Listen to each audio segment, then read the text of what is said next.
Naniniwala ang prosekusyon na malakas ang iniharap nilang ebidensya laban sa mosyon ni Senador Bong Revilla na makapagpiyansa.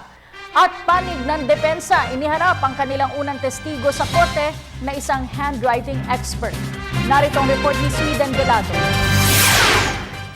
Sa pagtatapos ng pagharap ng ebidensya ng prosekusyon hinggil sa mosyon na makapagpiyansa ni Senador Bong Revilla Jr., inihayag ni Prosecutor Jefferson Toribio na tiwala silang malakas at sapat na ang mga ebidensyang kanilang isinumite sa korte. Yung pinakamalakas dyan, of course, would be yung testimony ni Ben Herluy and the documents that he presented, no? Including the hard drive and this image copy of the hard drive. And of course, the AMLAC documents.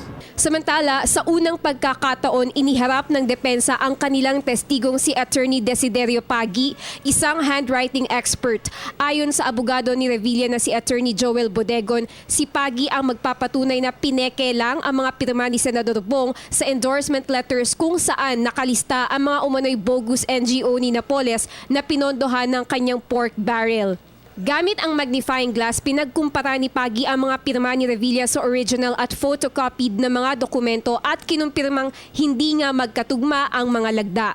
Even yung sinasabi nilang confirmation letter na umano'y pinadala ni Senator Revilla in response to the request ng COA na i-confirm yung mga PDAP documents, yun ay falsified din. Ang photocopying materials talaga, hindi niyan magiging 100% accurate ng original. Sinasabi nila na almost perfect reproduction, there's no such thing. Inaasahang maghaharap din ng ebidensya at tig-iisang testigo ang kampo nila Richard Cambe at Napoles, kapwa akusado ni Senador Revilla. Sabi nila, mahina yung kaso namin. Ba't sila nagpe-present ng ebidensya? So that only means that we have a strong case. Sa oras na matapos ito, masusi ng pag-aaralan ng korte ang kaso at saka magbibigay ng hatol kung papayagan bang makapagpiyansa o hindi si Senador Bong Revilla at mga kapwa-akusado nito sa kasong pandarambong. Samantala, bigo namang makadalo sa pagdinig si Senador Revilla dahil masama umano ang pakiramdam nito. Wala pang desisyon magpasa hanggang ngayon ang Sandigan Bayan hinggil sa mosyon ni Senador Bong na makapagpa-check up.